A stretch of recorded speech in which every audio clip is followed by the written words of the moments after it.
Hi hello नमस्कार. मी अश्विनी पवार तुमच्या सगळ्यांचं स्वागत करते आजच्या एक नवीन व्हिडिओमध्ये. तर आहे ना, तुम्हाला सगळ्यात अगोदर घरचं काम दाखवलं कुठपर्यंत आलं आहे ते. आणि त्यानंतर आम्ही निघालो होतो गणपतीला जाण्यासाठी, कारण खुशीचं खूप चालू होतं 2 दिवसापासून की मम्मी गणपतीला जायचं, मम्मी गणपतीला जायचं. तर मग आज फायनली म्हटलं संध्याकाळी लवकर आहे ना, जे मिस्त्री होते ना ते लवकर गेले होते. तर मिस्टरांना म्हटलं चला आपण पण जाऊ आज गणपतीला, भरपूर दिवसापासून आपण गेलो पण नाही आहे. मग गेलो आवरून आणि संध्याकाळी 6-6:30 वाजता निघालो होतो घरातून. तर रस्त्याने थोडंसं शूट घेतलं, कारण जास्त हवाच होती त्याच्यामुळे ना जास्त काही शूट घेता पण येत नाही रस्त्याने. आणि मेन गोष्ट म्हणजे मुलं असतात त्याच्यामुळे मी जास्त शूट घेत नाही रस्त्याने काही शूट घ्यायचं पण. त्याच्यानंतर आम्ही गेलो मंदिरामध्ये. तिथे आम्ही गेलो आणि लाईटच नव्हती नेमकी.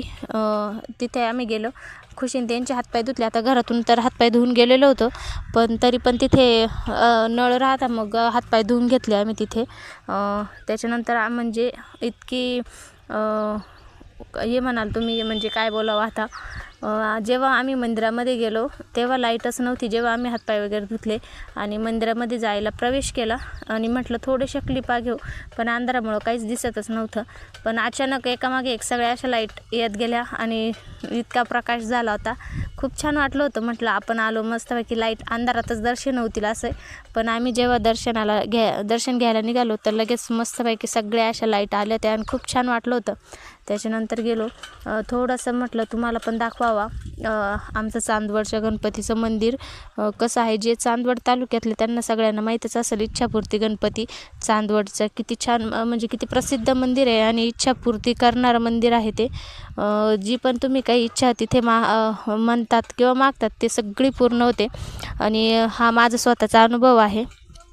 गेलो मस्तपैकी पाया पडलं आणि पोरांना तर खूपच आनंद झालेला होता. त्याच्यामुळं श्रेयांश पुढंच पळत होता. मग आणि आज ना व्हिडिओ काढायची मला अजिबात पण इच्छा नव्हती, कारण दिवसभर मी खूप दमलेले होते. पण म्हटलं चला थोडंसं शूट घेऊ आपण, काय करतो काय काही नाही तेवढं शूट करू, फक्त जितकं होईल तितकंच. त्याच्यानंतर मग गेलो, दर्शनं घेतले आणि हे बघा मग थोडीशी 1-2 आहे ना प्रदक्षिणा मारल्या होत्या गणपतीला. त्याच्यानंतर आहे ना तिथून आहे ना धागे घेतले होते. आणि हे कोणते बाबा भक्तांचे नाही बांधत मी धागे, तर हा गणपती बाप्पांचा धागा होता. आणि चांगला असतो देवाचा धागा बांधलेलं, ज्यांची इच्छा आहे देवावर ते बांधतातच धागा. आणि मी जर बांधते धागा देवाचा, तर तिथे गणपतींचा आशीर्वाद घेतला, पाया पडले आणि म्हटलं थोडंसं झूम करून तुमच्या सगळ्यांना पण गणपती बाप्पांची जी मूर्त आहे ती दाखवावी. जे कोणी नवीन असेल त्यांनी नक्कीच दर्शन घ्या माझ्या व्हिडिओमधून, का होईना गणपती बाप्पांचं. त्याच्यानंतर पोरांचं चालू होतं, मग मी इथंच धागा बांधू दे. मग धागा गणपती बाप्पांच्या पायाला लावून आणला आणि मुलांना बांधून दिला आणि मी पण बांधला. मिस्टर म्हणजे आम्ही चौघांनी बांधला होता. त्याच्यानंतर मग मिस्टरांना थोडासा व्हिडिओ घ्यायला लावला, म्हटलं मंदिराचा व्हिडिओ घ्या थोडासा. आणि खुशीचा आज खूप हट्ट होता की मम्मी मी व्हिडिओ घेते तुमचा म्हणून जेव्हा आम्ही दोघं एकमेकांना धागा बांधत होतो, म्हणजे मिस्टर जेव्हा मला बांधत होते आणि मिस्टरांना बांधत होते, तेव्हा तिनेच आमचा व्हिडिओ घेतलेला आहे.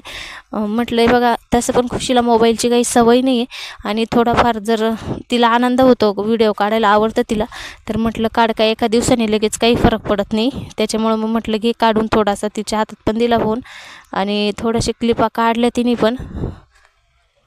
त्याच्यानंतर हे बघा इथे तिचं चालू होतं की माझ्या हातात बांधून दे, मग मी तुमचा व्हिडिओ घेते म्हणून. मग तिच्या हातात बांधली आणि मग तिथून पुढं आम्ही आमच्या दोघांच्या हातात बांधली होती. आणि जास्त काही फिरलो नाही आम्ही, कारण संध्याकाळचा टाईम होता आणि मुलं पण सोबत होते. त्याच्यामुळं मग आम्ही फक्त दर्शने घेतले.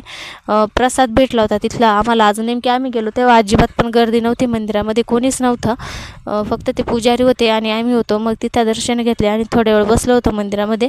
तर मग त्या पुजाऱ्यांनी गणपती बाप्पाला जो काही दिवसभर प्रसाद मिळतो त्याच्यातला थोडा प्रसाद आम्हाला दिला होता आणि आम्ही तोच घेतला होता. नशीब आमचं का आम्हाला आजचा प्रसाद मिळाला. मग तिथेच बसून खाल्ला तो थोडासा, तिथे गणपती बाप्पांसमोर बसले. त्याच्यानंतर मग घरी यायला निघालो होतो आम्ही. तर इथे ना मिस्टर आता मला बांधून देत होते धागा आणि मीच आत्ता व्हिडिओ बघितल्यावर मी पाहिलं की मी एवढा काय विचार करत असेल बरं तिथं, की माझ्या लक्षात नव्हतं खुशी व्हिडिओ काढून राहिली. पण आता म्हटलं ठीक आहे, जसं आला आहे तसं टाकून देऊ. आणि काहीतरी मी माझ्या डोक्यामध्ये विचारच चालू असेल बहुतेक, कारण मला सुद्धा आठवत नाही की मी असं काय करत होते तिथं. पण विचारच करीत असेल काहीतरी. त्याच्यानंतर मग खुशीचं खूप चालू होतं, घरी निघालो मम्मी आमचा फोटो घे, आमचा फोटो घे. आणि मी त्यांचं दोघांना शूट करीत होते. मिस्टरांचं मला चालू होतं की तू उभी राह, तुझा फोटो घेतो म्हणून. तर मग त्यांचा थोडासा कॅप्चर केला. मग त्याच्यानंतर थोडेसे मिस्टरांनी आमचे फोटो काढले, आम्ही फॅमिलीचे फोटो काढले आणि त्याच्यानंतर निघालो घरी येण्यासाठी. अंधार खूप झालं होतं, 8, 8:30, 9 वाजत आले होते तिथे आम्हाला घरी यायला. आणि हा आहे ना दुसऱ्या दिवसाची क्लिप आहे, जेव्हा घराचं काम वरचं पूर्ण झालं होतं आणि मिस्टरांनी मी घराला पाणी देत होतो. सकाळचं सध्या तर तरी माझं हेच रुटीन आहे, सकाळी उठलं की म्हणजे बांधकामाला पाणी द्यायचं आणि त्याच्यानंतर माझी दिनचर्या जी आहे ती चालू करायची. तर तुम्हाला आजचा जो व्हिडिओ आहे ना तो माझा कसा वाटला कसा नाही नक्की कमेंट करून सांगा. आणि मला माहिती खास एवढं काही माझं व्हिडिओमध्ये नसतं, पण जशी माझी रिअल लाईफ आहे मी तसंच तुमच्यासोबत शेअर करते.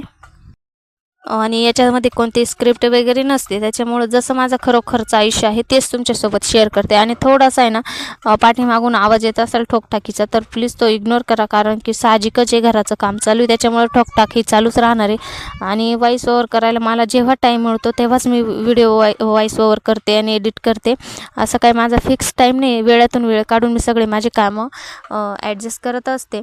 तर मला आशा आहे की तुम्हाला आजचा व्हिडिओ जो आहे तो आवडला असेल थोडाफार तरी. थोडासा जरी आवडलेला असेल तर नक्की लाईक करा आणि शेअर करा. तुमच्या मित्रमैत्रिणींमध्ये सुद्धा शेअर करा ज्यांना माझे व्हिडिओ बघायला आवडतील अशांना.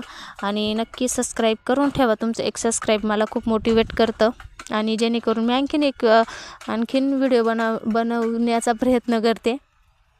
तर आपले जे सबस्क्रायबर्स आहे ना ते म्हणजे वाढत आहे. व्हिडिओ मी नव्हते टाकत तेव्हासुद्धा वाढत होते, त्याच्यामुळं मी परत व्हिडिओ टाकायला चालू केलेलं आहे. तर